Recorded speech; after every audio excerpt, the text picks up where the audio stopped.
Police station போட கட்டியா அவ்வளோ போலாண்ணே சார். அண்ணா உள்ள போலாம் நீ உள்ள போங்க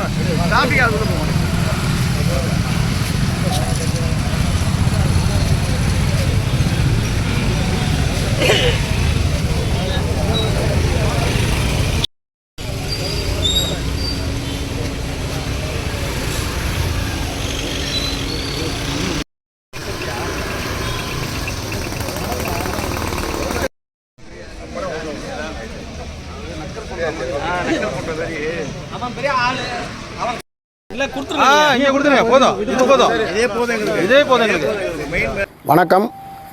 மயிலாடுதுறை மாயூரம் நாடார் ஊரக சர்வ பரிபாலன சங்கம் என் ரவீந்திரன் பேசுகிறேன். இந்த நிகழ்வு பெருந்தலைவர் காமராஜரை பற்றி குறை சொல்கிறதுக்கு யாருக்குமே தகுதி கிடையாது. உலக யுனெஸ்கோ பல்கலைக்கழகம் உலகம் முழுக்க ஒரு பேட்டி எடுத்துச்சு.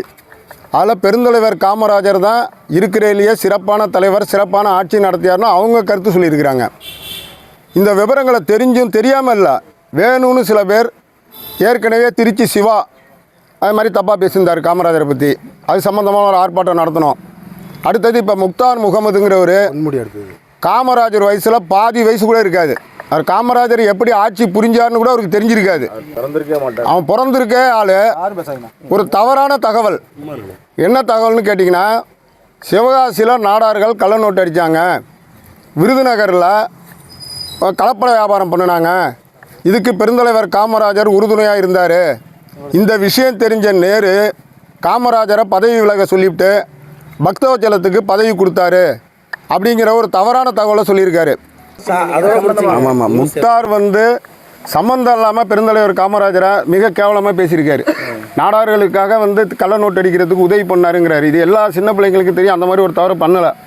அந்த மாதிரி ஒரு தவறு பண்ணனதான் முக்தார் சொன்னார்னா முக்தார் நிரூபிக்கணும். அதை முக்தாருங்கிற நாய்க்கு, எந்த நாய்க்குமே காமராஜரோட புகழை குறைச்சி பேசுகிறதுக்கு தகுதியே கிடையாது.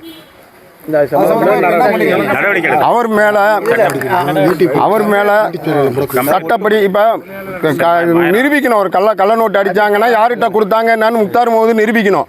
அது நிரூபிக்காமல் பொய் குற்றச்சாட்டை சொன்ன முகம் முக்தார் அகமதுனுடைய யூடியூப் சேனலையே தடை பண்ணணும். அவர் அந்த மாதிரி சேனலே நடத்தக்கூடாது.